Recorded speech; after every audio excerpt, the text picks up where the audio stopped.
everyone. My guest today is Evan Jaqua, a successful international business development specialist with an immense range of personal and work experiences in multiple countries. Fluent in several foreign languages, the ideas that form the basis for the Solutions Party come from having seen the world from multiple perspectives. He has concluded that this is a critical time in history and urgent reform is needed so that our country can not only reverse its alarming decline, but most importantly, achieve its potential based on freedom and prosperity. Welcome, Evan. Would you like to tell us about yourself in the Yes, Solutions Party?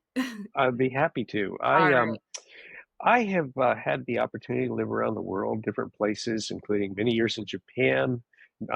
Presently, mainly in South America. I also lived in China shortly after the Tiananmen Square incident, and I've had the opportunity to talk with many people around the world about the problems that they have in their country when it comes to politics, and I've seen a lot of commonality and a lot of the ideas that I have summarized on solutionsparty.org are actually from conversations with people around the world. Different ideas that I thought were really good. I'd like Mhm. to take all the credit for the ideas on solutionsparty.org, but I must say that they're really a summary of different ideas and the wisdom that a lot of people have shared with me. And so the basic problem that it seems to plague politics around the world and has plagued politics throughout history and in politics in our country as well is the fact it comes down to something very, very basic. And that is, let's talk about the human brain. The human brain is a great thing, a marvelous thing, but one of its great weaknesses is the ease with which it can form addictions, whether we're talking to drugs, to alcohol, to gambling, to pornography, to junk food, to social media. The human brain gets addicted to things very easily, but probably the most addictive thing of all is power. Once people get power, they don't want to relinquish it. And, I like to say, well, Vladimir Putin would probably be a pretty nice guy if he were painting houses outside of Moscow, but why is he, the vicious dictator that he is, who Mhm. rigs elections, who kills political opponents, who invades neighboring countries and slaughters civilians? Well, he's got an illness, a very sick addiction to power. He doesn't want to give it up. And it's the same reason with North Korean dictator Kim Jong Un. Why does he send entire families to gruesome prison camps? Yeah. Because of his addiction to power. Now, our politicians as well are addicted to power, just as George W. Bush said that power can be very addictive and can be corrosive. And just as the former Speaker of the House said, he saw people get a little bit of power and it completely changed them. And why did it change them? If you've known anybody with an out of control addiction, you know they completely change. They change because the addiction becomes the priority. And that is what's wrong with our politics, is our politicians put priority on their own political careers Mhm. instead of working for the good of the people.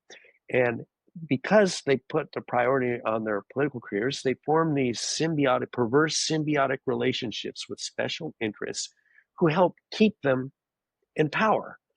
And so we have this alliance of power addicted politicians with special interests, and where staying in office is the priority, and doing anything that to stay in office is what the problem is. They say anything, no matter how wild it Mhm. is, to stoke emotions. They use basically our politics have devolved into a game of lies and emotion manipulation. So, Mhm. what is the cure? Well, Samantha, suppose I were a doctor and I had to prescribe to you a highly addictive medication. The way to help minimize the probability you're going to get addicted is I would prescribe it very small doses spread apart. And that's exactly how power has to be allocated. We give we got to get rid, I believe, of the notion of reelection.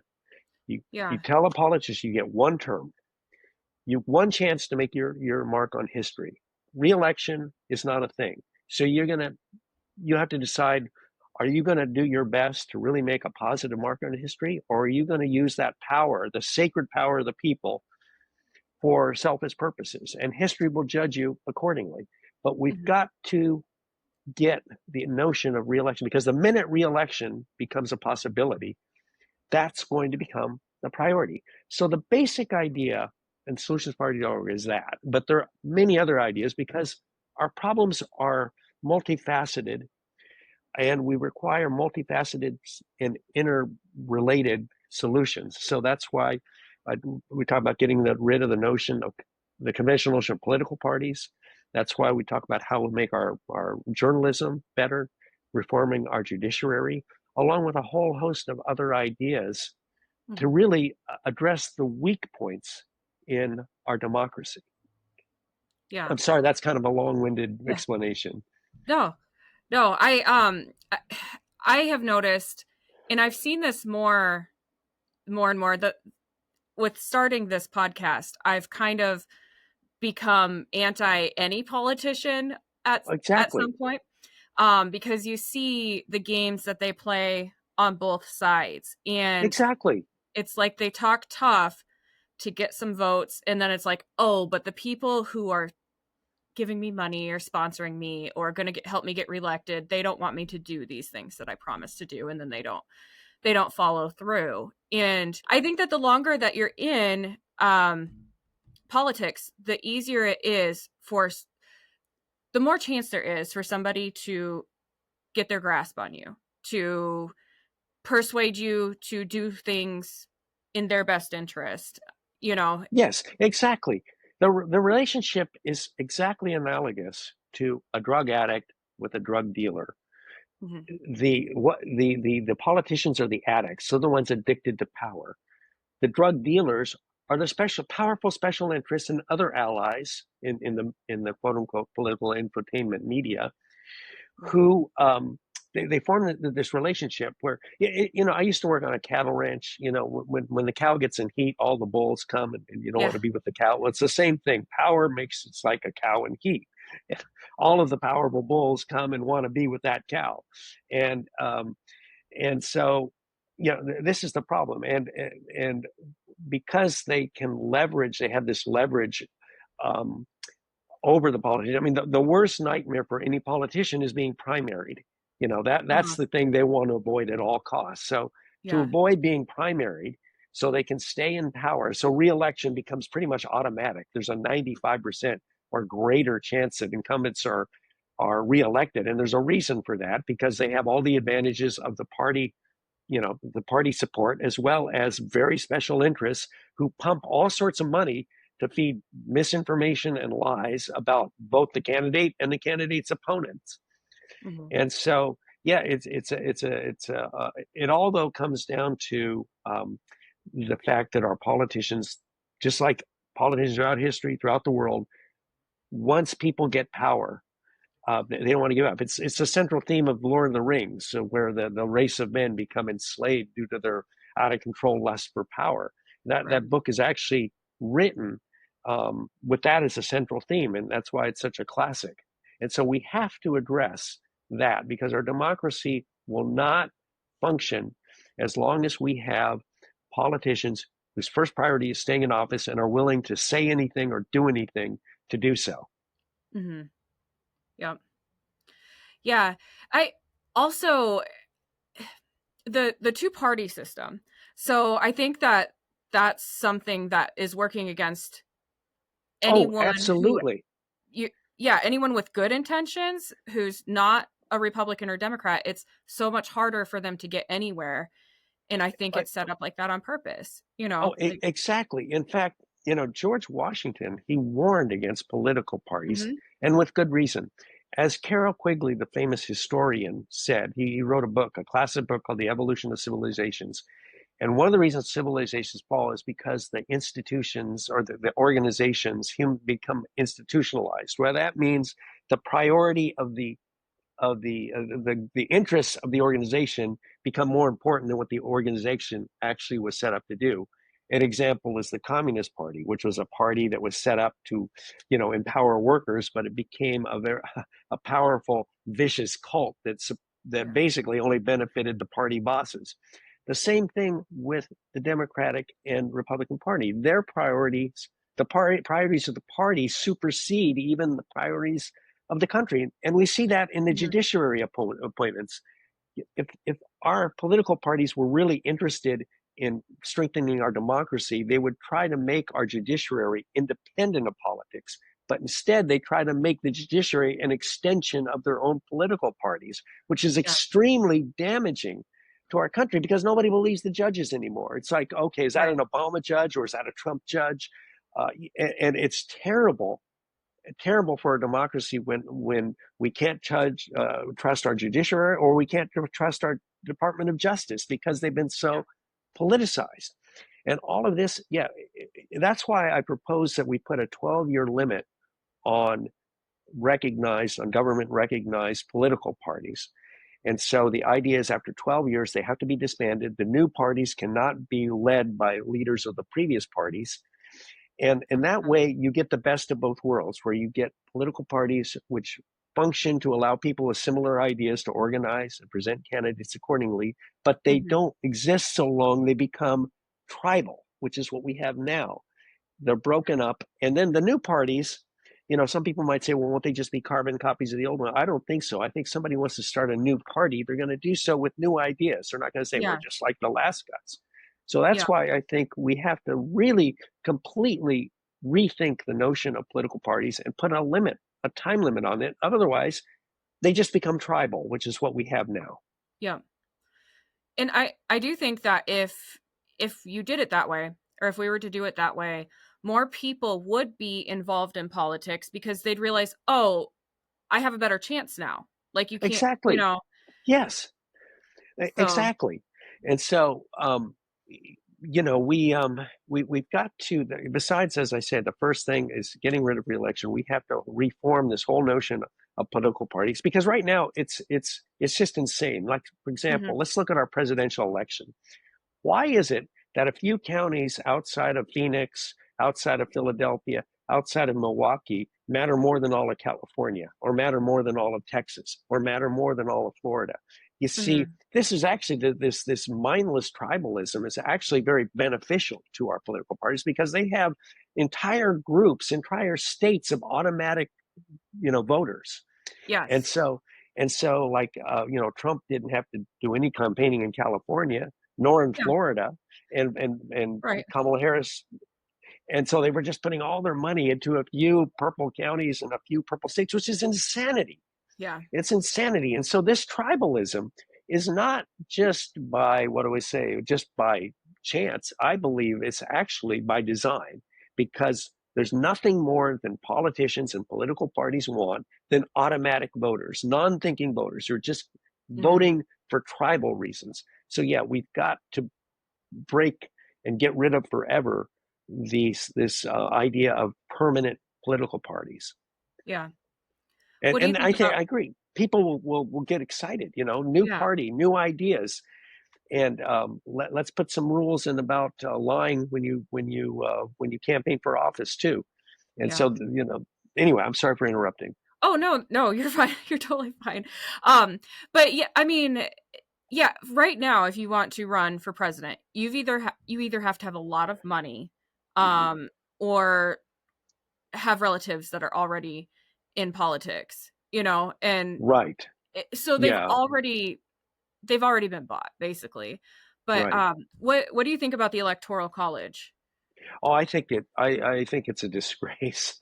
I Really? think that I mean at the very least, I don't think it should be all or one. Or all or Hmm. none. Pardon me. I don't think it should be. I mean, at least we would get something a little more closer to popular votes if we had the electorate, for a given state divided according to percentage of voters. Uh-huh. For example, if California votes for Kamala or the Democratic candidate 60-40, then they should get 60 and 40 for the other and throughout the Okay. country. And I think Yeah. at the very least that would make it a little more in line with um, the popular vote. But the other big problem with the Electoral College is that somebody in Wyoming has 4 times as much influence Hmm. over the presidential election as somebody in California. In Yeah. Wyoming, I'm just going to make up some numbers. It's one electoral vote for 200,000 people. In California, it's one for 800,000 people, and Hmm. I just don't think that's fair. That depending where you set up your house, you're going to have much more influence on the presidential election than on than somebody in California. In fact, the Congress, that should be expanded to more accurately represent proportional numbers, so that you have more.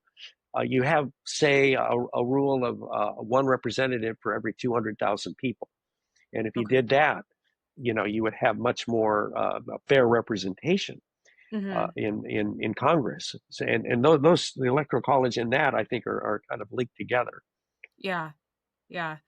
I I think that a lot of the people that are supposed to be standing up for us in our districts or, whatever, they're no longer in touch with the people they represent because they're spending so much time in Washington, and they're complaining that they can't afford their two houses, and it's well, I don't think you should have permanent residence in Washington D.C. if you're supposed to be representing the people from your state. Shouldn't you spend most of your time in your state? Yeah. Well, yeah. Well, not only that, I think our Congress will actually function a lot better when it's a true mosaic of our Mhm. population as a whole. When we have the school teacher from New Mexico, when we have the truck driver from Washington, when we have the doctor from North Carolina, when we have the Yeah. small business owner from Iowa, instead of a rich lawyers club, which pretty much what we have now. Yeah. And so, and the other thing is, the famous conservative thinker William Buckley. He once said, "I'd rather have be represented by 2,000 people randomly selected from the Boston phone book than 2,000 career politicians." And I think that that's really true. I Mhm. think that if we get people coming in, every elector's new blood, new ideas, without long-term political interests, I think we're going to get a much more dynamic and a much more civil exchange of ideas. And that's our greatest strength, actually, is the diversity of our opinions, the diversity Mhm. of ideas. As someone who's lived in a communist country where only one Right. idea, one point of view is allowed, we should be crushing, the autocracies with our system, Mhm. which should encourage diversity of opinion, diversity, and a civil exchange of ideas. Let's hear the different ideas, even if some of them seem crazy. Let's vote on them and let's move forward. It's Right. simple as that. Yeah. Yep. Yeah. All right. I had another question here. Okay. What are your ideas for restoring trust in journalism? Because there that's the another problem that we face with politics is they're only going to report on what they want to report on. So, they're not going to give any attention to small named people, unless they Right. really do something outrageous. I don't think that a lot of them are doing their jobs or doing right by the people by Yeah, ignoring certain things. And I mean, my local news will talk about Washington D.C. more than they'll talk about what's going on in my own city, you know. exactly. Yes. Well, let me just say, if I had two wishes to change things in this country, one would be ending reelection, and two would be taking steps to make our journalism more robust. Now, Mhm. let me elaborate on this a bit. If you consider that the pen is mightier than the sword, which I happen to believe, then journalism, the robustness of our journalism, should be at least as important as our national defense, because our national defense defends us from enemies without, but our journalism protects us from enemies both within and without our borders.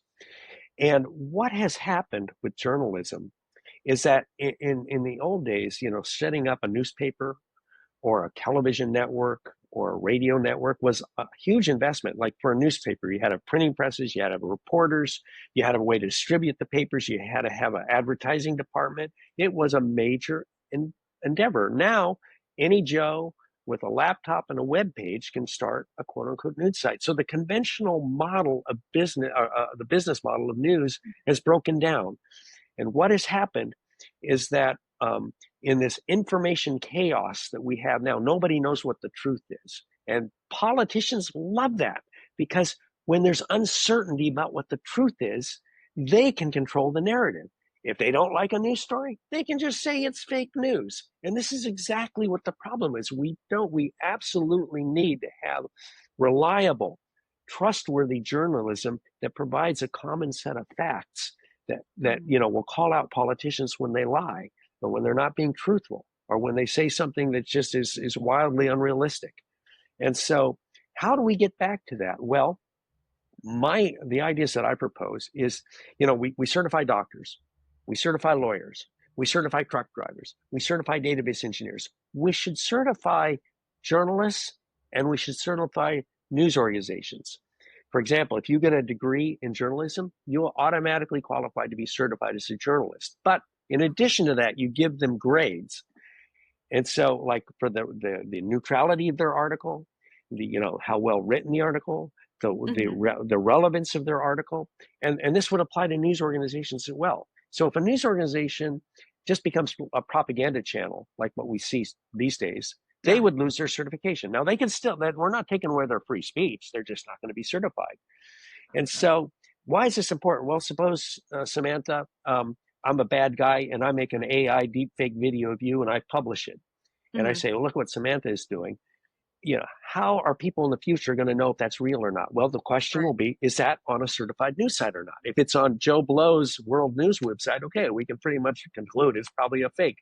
But if Mhm. it's on a certified news site, then we can have a lot more confidence. But if no certified news site, you know, Yeah. shows it, then we can conclude it's fake. And this is especially critical as AI becomes more increasingly sophisticated to make fake videos, fake speeches through fake audio, Mhm. or even fake news stories. So certify and grade is what I do. And then one more thing I should say is that you got to have a pot of money like the National Press Fund where the government can contribute, individuals can contribute, corporations contribute, and from that fund, you pay journalists so we can bring back small town journalism again. That's Uh-huh. one of the huge problems in small town America now is that there Mhm. is no local journalism. That means the local politicians can be as corrupt as they want to be. So what we're going to do is we're going to give uh, stipends to journalists and to news organizations so that they don't need to scramble to make money. Now, because it's not going to be money from the government directly or from one corporation directly or from some billionaire, there's not going to be the pressure to, you know, like Washington Post. Well, we can't write a bad article about Jeff Bezos Right. Right. because, you know, he's not going to allow it to happen.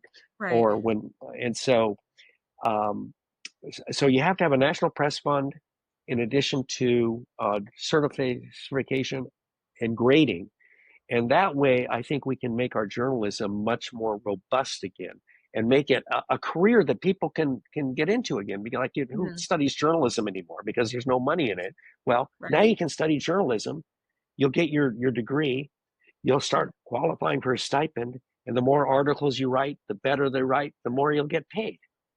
So Right. that is what I think we need to do to get our journalism in the state it needs to be, because the state it is now, uh, one more point is that journalism is to politics what policing is to social order. If we have ineffective policing, criminals will take advantage to run reckless abandon with impunity. Well, if we Yeah. have weak journalism, politicians will lie with reckless abandon and with impunity. And so we need to have robust journalism for our politics to function the way it should. Mhm. I think that that grading system too would be great for a lot of people don't know how to fact check on their own. I really don't know why, but just because I've been in it, like in school, in college, they kind of taught you like, oh, these are supposed to be your reputable sources. Always double check. And I think that a lot of people, they see one source and they run with it without looking at another or without realizing that it's an unreliable source. Just the amount of random things I get sent from other people, it's like, to me it's obvious that it's spun a certain way or that it's fake or it's AI, but to other people it's not. But if you had that, the grading system, like you mentioned, and the certification, and if that was displayed, then people would be able to know immediately, oh, okay, oh, this has a D grade. Let's check the story with someone with an A grade, you know? Exactly, exactly. And the thing is that if the grade, if the if their grade falls below a certain level, say falls below a C minus, are they are potentially going to lose their certification. And so, Yeah. the grading is not only just for our benefit, but also to encourage them to, to do their work diligently Mhm. and honestly. Now, how do you grade? Well, the idea is to have, yeah, you would have professional graders, people who can, but you would also have AI. AI, you can have multiple AI programs. What we would want is like a Rotten Tomatoes like model where you get, 100 evaluations of a certain news organization or a certain journalist or a certain article, Mhm. and you get an average grade. And so it's not dependent on one, organization, grading it. And so, these Yeah. AI programs could be approved. You give them some test sets, and as long as they get the grades reasonably well within the test sets, then they can be used as an official grading program for journalists, news organizations, and and individual stories. And so now, if somebody wrote a story and they thought an AI program gave them an incorrect grade, they can appeal it, and then to a human evaluator could actually look and Mhm. see if that. So this is the idea. You have the grading through multiple evaluators or AI programs. You get an average grade, and if that average grade falls below a certain level, you threaten losing certification and that stipend you're getting every month. By the way, so Okay. that's the model. Yeah. Yeah. And again, we're not Mhm. taking away anybody's free speech right. You can still, I can start, my weekly world news site. It's not certified and publish Right. all sorts of stuff, Right. purple leprechauns from Mars are taking over the White House type of stuff. You know, Yeah. Yeah. That would I think that's a really good way to do that. Um, yeah, yeah, we it's absolutely necessary. must make our journalism credible again because Right. it's horrible now. People Yeah. listen to these entertainment channels like Fox News, and not to pick on only Fox News or others, but Oh, and it's just it's just propaganda and entertainment. It's more mhm. than anything, it's emotion manipulation. That's what the Yes. business model has become: manipulating people's Mhm. emotions instead of giving them facts. Yeah. That's so, speaking of manipulation, with the environmental policy and everything with that, I went to school for that. Um, and we were taught to manipulate. To like, how do you want to pass policy if somebody doesn't want to get on board? Okay, well, we're going to find them. We're going to offer rewards for this, fine for this, basically Mm-hmm. make someone's life difficult so that they jump on board and you get that support. And I think that that's strange that you're you are taught to do that in school when Mm-hmm. you're going to Mm-hmm. school for political science or environmental Mm-hmm. policy. Mm-hmm. And I think that that's just one small instance of of a much bigger picture of Right. how people are manipulating in the scare Yes. tactics that people use. And Yes. Well, you see, our democracy should be a competition of ideas and vision. But what it's become is a tribal war based on emotion manipulation and lies. And this is really the oldest trick in the book because we humans tend to be very emotional beings. And throughout history, the greedy, whether we're talking about the greedy for money, monetary or political, will Mhm, manipulate people's emotions to get them to do what they want. And we want to get the emotion manipulation. My feeling is that if you present your ideas, if your ideas are really the best and they're presented in a fair and honest way, eventually those ideas will win out. You don't mhm, need to lie or manipulate people's emotions to get them on board. Most people, if you present the ideas and they're open minded, they're not, you have to, we have to get to a point where people, the emotion manipulation out of the picture and the ideas are presented in a fair and honest way. Uh, you know, the people, I think, will make the right choice. It's Yeah. like Winston Churchill said. He said, Americans always do the right thing after they've done everything else. And so, Yeah. if we part of progress in human civilization is trying something, making a mistake, backtracking, and trying something new. But that's Hmm. okay. That's how we progress. Yeah. Yeah. How many people do you have with the Solutions Party right now? Like, how many people do you have working on it? Well, I'm just getting started. Okay. I just registered the company, pardon me, the organization Uh-huh. in Yeah. Oregon as a nonprofit, and I'm going to try to raise some money to actually make it an official political party. But the thing is, the thing that I really want to emphasize here is that Okay. it doesn't actually have to be a political party, an official political party. The important thing is if people would vote for those who buy into the ideas Hmm. of okay, I'm running for office, but I'm only going to be one term, and I'm going to dedicate my one term. I'm not going to seek reelection, and the ideas on solutionsparty.org are not what I want to say. It's not.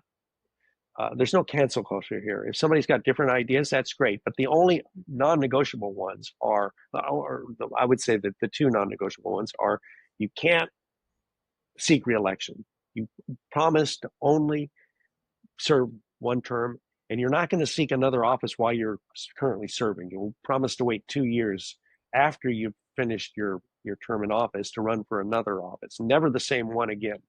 And the Okay. other thing is ending the notion of political parties itself. I mean, like if the Socialist Party becomes an official party, the Uh-huh. 12-year limit is going to apply to us too. It's not going to be, Right. well, yeah, we want everybody else to their party to end after 12 years, but our party, we want it to go on. It's not like that. Or it's Right. not like, we're against reelection except when it comes to us, that sort of Right. stuff. It's like Marco Rubio a few years ago, he proposed limiting the Senate to 2 terms or something, and that was rejected. And so then he ran for office again. He can't Yeah. even you can't even if you're going to talk the talk, at least walk the walk. Yeah. Serve as Yeah. example. And Yep. so that's very consistent. So it doesn't really have to be an official political party, but I would like to make it one. And I know that starting a new political party that's going to have any influence is a real uphill battle. But I do Mhm. believe that people are unsatisfied with how things are now. I Yeah. think that people are open to new ideas. I think if you talk to people honestly, with respect, you're willing to engage and appreciate their different points of view. Well, Mhm. let's learn from our differences. Let's not, demonize them.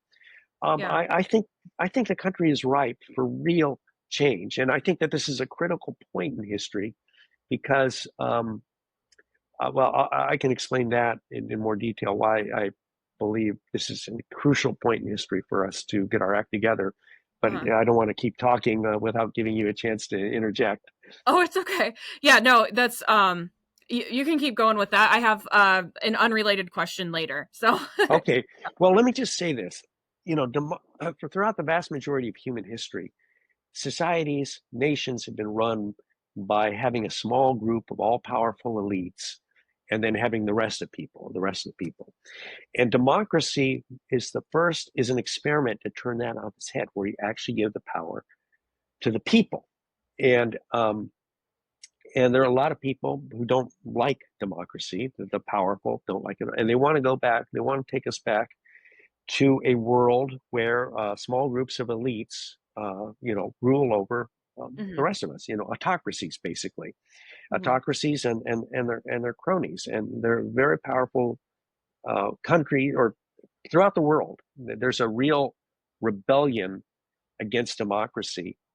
And it's being led by those who have not our interests in heart, but have their own interests in heart. This is why China, Russia, India, there's sort of an axis of autocrats, and their vision is to eliminate democracy because healthy democracies are what threaten their tin pot empires. The Soviet mhm, Union collapsed because of the freedom and prosperity gap, and Russia, China, and the rest of the vicious autocracies, they know that the biggest threat to them are healthy democracies. That's why Putin invaded Ukraine. The last thing he wants is a prosperous democracy on his border.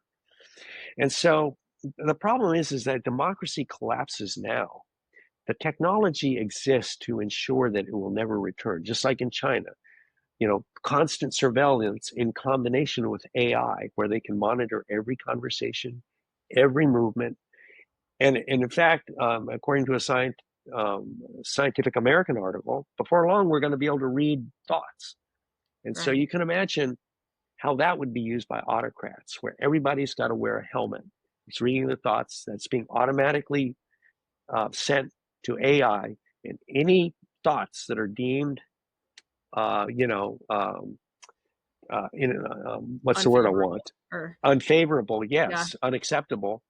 There'll be punishments accordingly, or any good ideas will be immediately robbed. And so we have to we have to get our own democracies in shape. That's crucial. Mhm.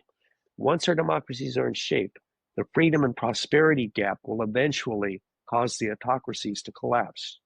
Once the autocracies collapse, we can keep technology on a short leash where it serves us instead of being used against us, because technology has always been a double-edged sword. It can make our lives easier, or it can be used by the greedy to Mhm. exploit us, to oppress us. So we must work toward a world where autocracies are thrown onto the ash heap of history, and technologies like AI and or biological sciences and others are used to make our lives better, not to rip us off and to oppress us and in the worst of sin, to basically enslave us. So that's why I believe we must act now. And the first step is getting our own democracy, our own politics in order, because once we do that, I think the great things will follow, not only for us but for the world. Sorry to interrupt. I just wanted to tell you about one of my sponsors real quick. Sometimes I need a boost before my bike ride, but pounding an energy drink or coffee beforehand just isn't an option. What I love about Quantum Energy Squares is that they're made with 10 grams of plant protein and 100 milligrams of natural caffeine, equal to an 8-ounce cup of coffee. I get the boost I need without having to drink the fluids that weigh me down or cause a pit stop during my ride.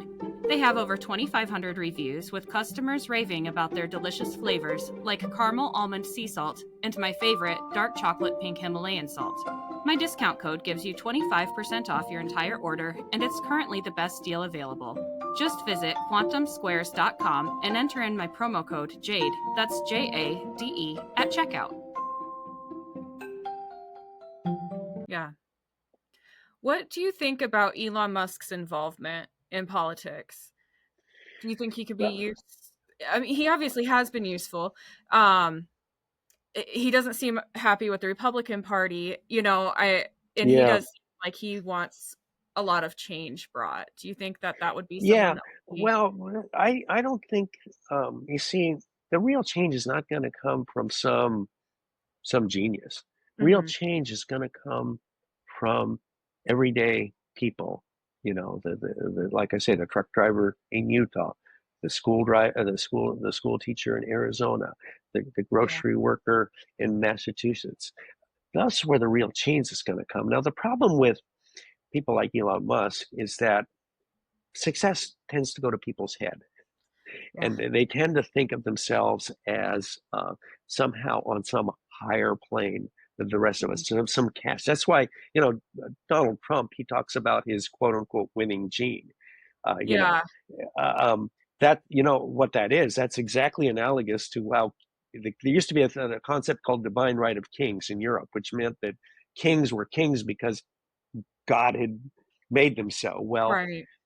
Trump's divine right of kings is saying, well, I have a winning gene, so that makes me inherently better. Well, no, that's not how things work. There are no people who are somehow divinely better than us. And Right. so the problem with Elon Musk, I see, is for one thing, he used his immense power to sway the election. And Mhm. I don't like that particularly, when one powerful billionaire can unleash hundreds of millions of dollars to sway an election.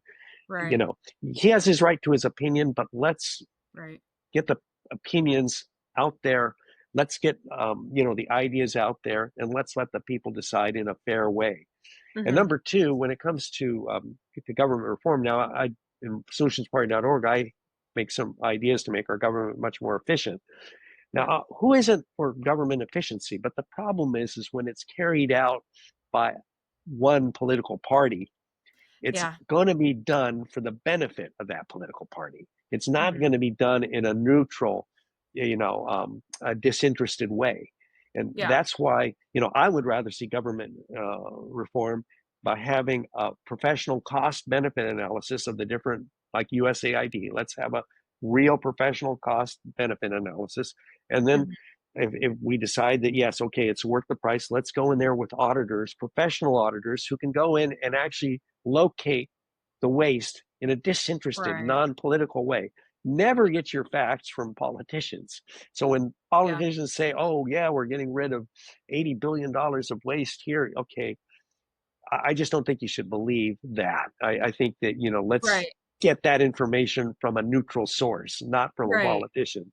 Yeah, what they might think is waste might not be waste. It might be Well, very yeah, important to and other not only people. that, it's being quote unquote eliminated, not Mhm. really with the priority of saving us money and making things better, but really to advance a political agenda, which is what we should all have a healthy suspicion of our politicians, even the ones we support. Healthy suspicion of our government, and unfortunately, we don't have that now.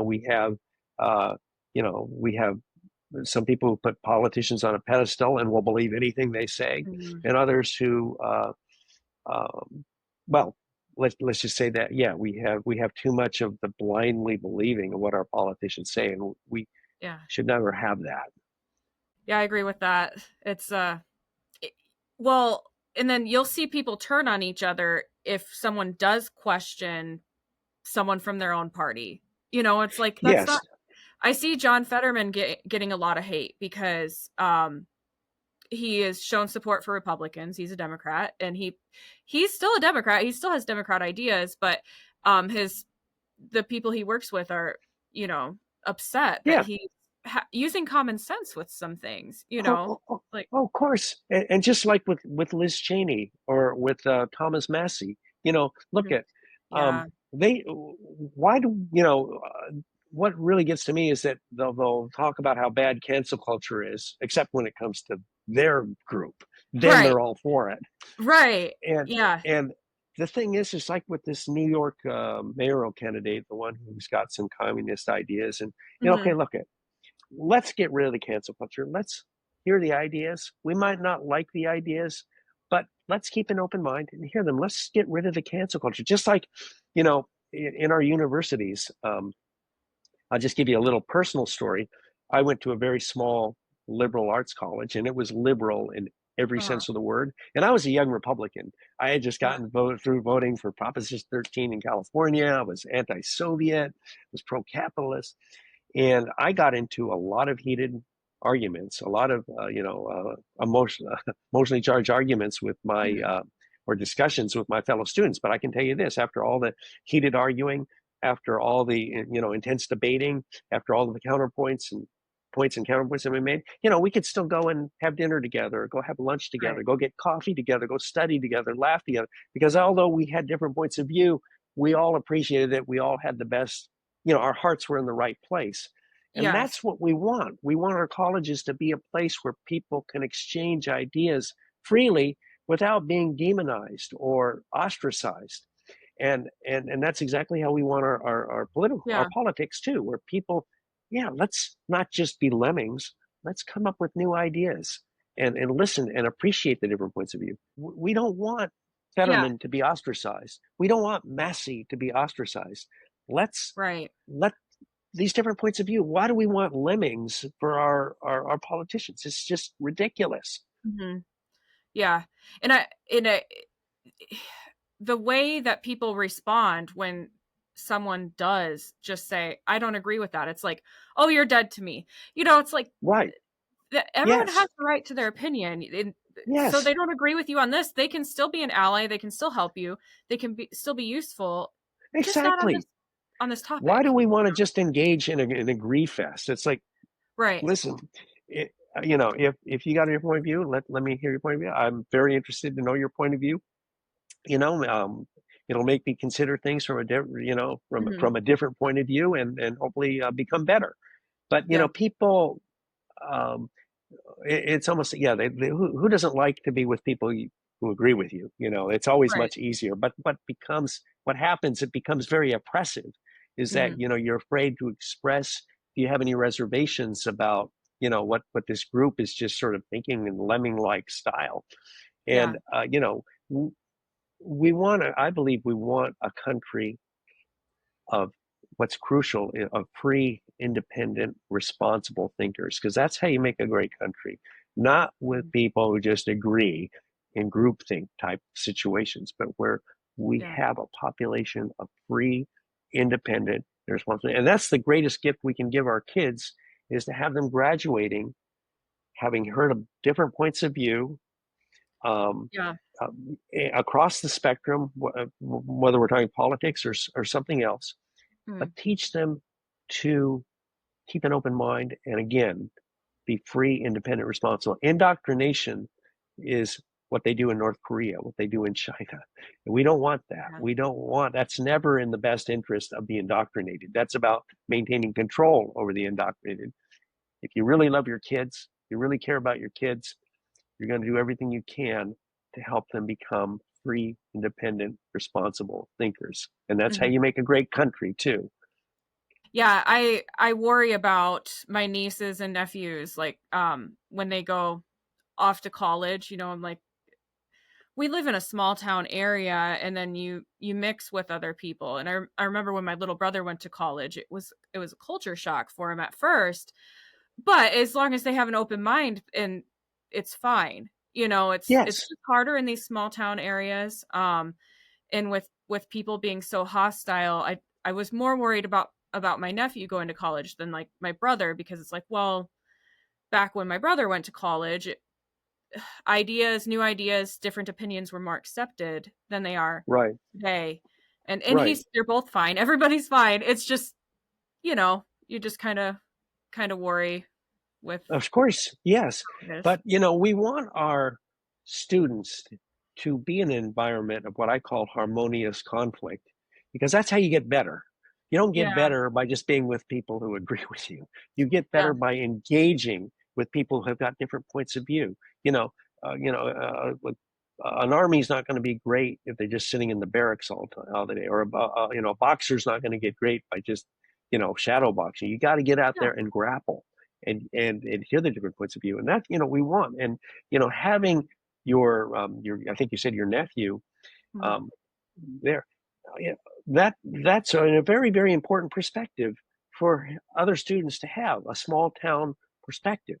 That's what we Yeah. want. We want to hear different perspectives, from the people from war-torn countries, or from the people from small town USA, or from the people who live in downtown Manhattan. We Right. want them to come together and share their life experiences, because that makes us all better. We don't want just people from Manhattan hanging around themselves, or people from small towns hanging around themselves. We want Right. that the interaction.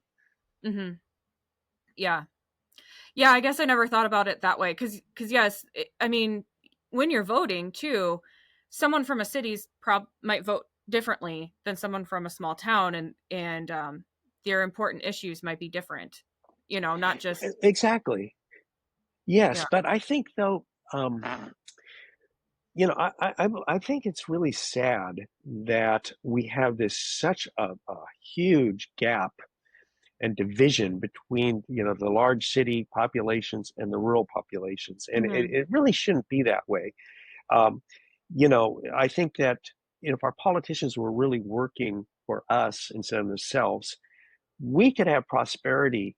I really believe that there are ways we could have widespread prosperity. We want to reinvigorate small town America. We want to make small town America a viable place for people to raise a family and to, have a comfortable life. And we can do that, I believe. Yeah. But it involves, uh, getting the special interests, the greedy special interests out of the picture, and having our politicians work for the general interests for all of us. And I really I've placed some ideas in Solutions Party.org for ways to try to reinvigorate small town America and make it places where people want to live. Because as it Mhm. is now, there are too many small towns that are in a death spiral. There's no Yeah. opportunity, so the young people leave, and that just makes things worse. And I lived in Japan many years. I saw that many times because these small towns, they just don't have the opportunity. So the young people leave, and the Mhm. town ever fewer kids, and it just dies on the vine. And we want to inject fresh blood into those communities, and that Yeah. includes part of that is small town journalism. Just kind of bring this back to that. But Yeah. there are ways we can do that, and I propose some ideas. But I'm all ears for any other ideas. These ideas Yeah. aren't take them or leave them. Let's hear what your ideas are. What are your ideas for making things better? Okay, I think that's a good idea, or I'm not. I don't really see that being practical. But let's have an honest discussion and Mhm. move things forward. It's that simple, really. Keep Yeah. things civil and get rid of the cancel culture. Let's hear the ideas and let's see what we can do. Yeah. Yeah. One of the things that a couple of the Iowa politicians do is they visit each county in their district, and Uh, I think that that's they'll visit a lot of the blue collar worker or right. employers, Uh, and I do think that stopping by and listening to them, and I don't know if every state does that, but that's something that throughout their year they will try to at least stop at each place, talk to people, hear their concerns. yeah, Um I think that's great. But I think what would really be helpful is to have the candidates who are running for office meet and where you have an honest mhm. presentation of the ideas that they're proposing. And because right now, too many, I think too many politicians are just willing to. There's an expression in Japanese. I lived in Japan. I mean, it's being everybody's friend, and so Yeah. where you're just going to say anything to win them over. And Yeah. I would rather see okay, let's have the independent candidate, the libertarian candidate, the Democratic candidate. I mean, until we get rid of political parties, let's have Right. them go. But there's no bad mouthing or lying about what the other people stand for. Right. And if I've been in sales many years, and I can tell you this: the salesperson who is really confident on their product doesn't need to lie about the competition. They can even speak respectfully about the competition because they Yeah. can make the case that their product is the best product, and that's how it should be. They don't have to trash the opponent. They present their ideas. They can provide a contrast why they think their ideas are better, but they don't need to result on lies like, "Oh, these guys are communists" or "These guys are fascists." This over Yeah. the top, completely, uh, um, completely inaccurate representation of what other Mhm. people stand for, and you shouldn't need to do that if you really are confident in your own ideas. Yeah, I do notice that a lot of the politicians today, instead of saying the pros about their party, their ideas, what they're going to do, they're basically running on attacking the other person. And it's Exactly. wild to me that Yes, it seems to me that one of the big problems is that our both of our major political parties are really devoid of ideas. They are Mhm. really devoid. Who's talking about how reforming our journalism, for example? Who's talking about reforming our judiciary? Who's Yeah. talking about making our politics, you know, uh, want to say honest again, where lies and emotion manipulation aren't dominating things? Who's talking Mhm. about real government reform? I mean, I don't hear any ideas of how can we bring widespread prosperity to all corners of the country. I Yeah. just don't see any of that. Right. And it seems like one party is just basically, well, I won't go into that, but it just they both seem to be devoid of ideas, and Mhm. their basic appeal is that we're not those guys. Yes. I myself could not sell a product if I didn't believe in it. I just can't do it. But if I believe in it, I'm going to talk to you all about it. I'm going to be enthusiastic about it. So when I see that with the politicians, it makes me think you've got nothing. Like you don't even like your own Exactly, party then probably because you have exactly. nothing good to say about it. But Exactly. Is that the really? I like to say there are. basically four classes of salespeople. The fourth class, the fourth level, is the one who will say anything to make the sale. Hmm. They'll lie, they'll do anything to make the sale. And that's Yeah. basically what our politicians are, because Yeah. lying sadly wins elections. The Yes. first rate salespeople can speak confidently and passionately about their product. They can speak respectfully about the competition. They can even say the competition is particularly good in these particular areas, but we understand your needs are this, and that's why we believe our product is better. And even if you lose the sale, if you win the confidence and the trust of the people that you've been talking to, they'll come back to you because they know you're a straight shooter. And Right. so, if your ideas are so great and you really believe in them, then you can have faith through the democratic process. Your ideas will eventually prevail if they are really the right ideas. You don't need to lie about them. You don't need to lie about what the other people stand. Present your ideas. Tell us why you think they're the best. Show us your passion. And let's hear the other ideas, hopefully presented with the same honesty and passion. And if not, we're going to hold them accountable, by the way. Yeah. And then let's keep an open mind and hear the different ideas presented fairly and honestly. Let's vote, move forward. It's that simple. It really is. Yeah. Yep. All right. I have one more question for Mm-hmm. you. Sure. What is the true source of American greatness? Well, the true source of American greatness, from what I have seen, is not our economic might. It's not our military might. It's the civility that with which we treat each other. You know, that is the civility. That's really what has made us great. For example, and our ability to traditionally, not well, we're in that state now, but the true sort of American greatness is has been our civility and our principles. After World War II, we didn't do to Germany what they did after World War One, which was this vicious punishing of them. We said, okay, we've had enough wars. Let's work together.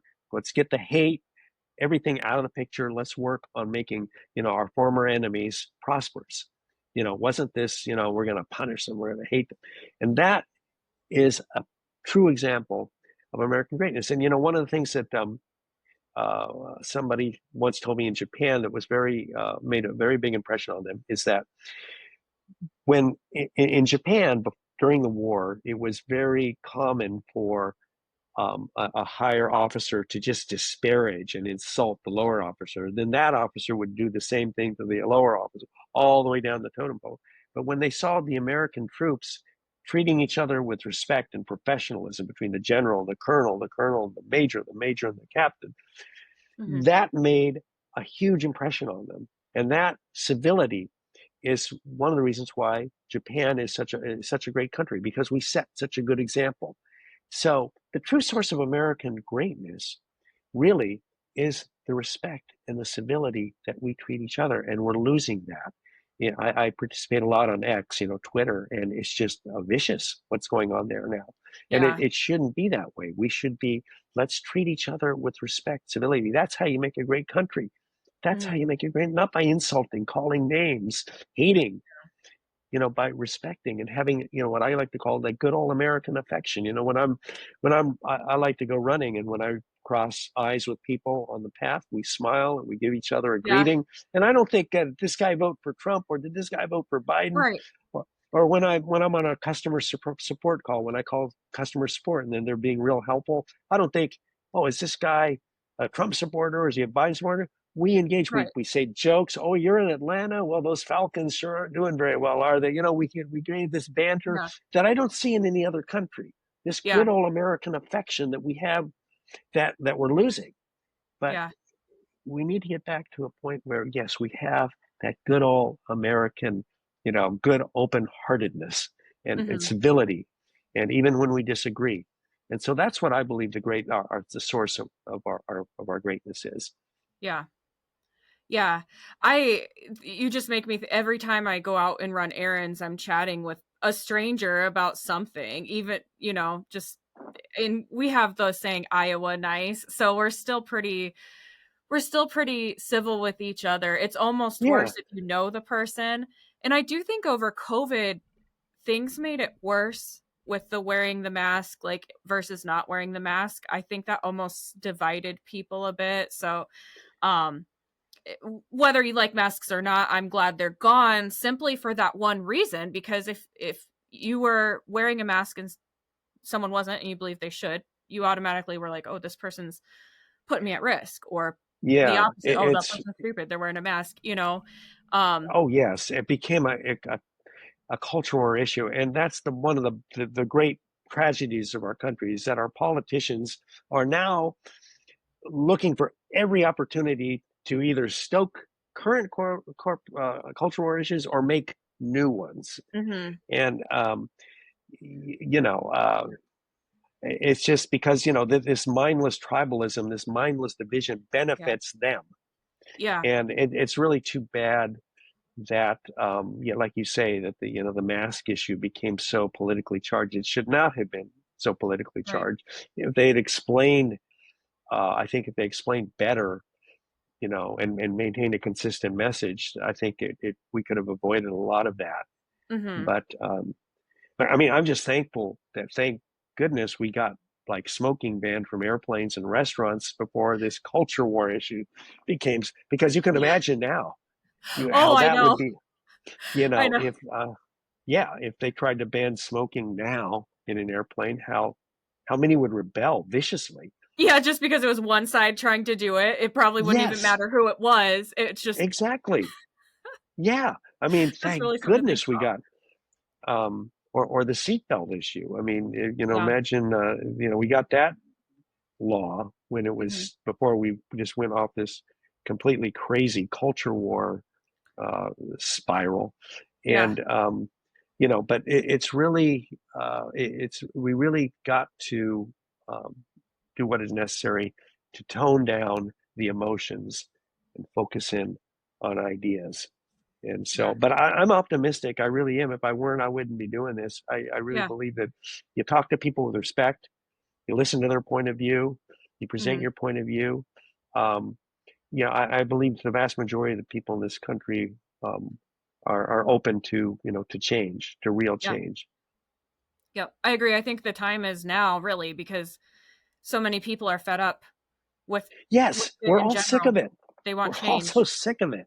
Mhm, And yeah, this is something that honestly, and I've engaged in. I've had the honor of engaging in a lot of different podcasts, and mhm, people really buy into these ideas, or when yeah, people I talk to, and again, these aren't like I'm not going to take credit for these are ideas that I've gotten from talking and engaging with people, mhm, and so yeah, the time is not only right for change, it's actually crucial for change because this is such a crucial time in history with the rise of the autocracies and the technologies that they have at their disposal to ensure a permanent stranglehold on power.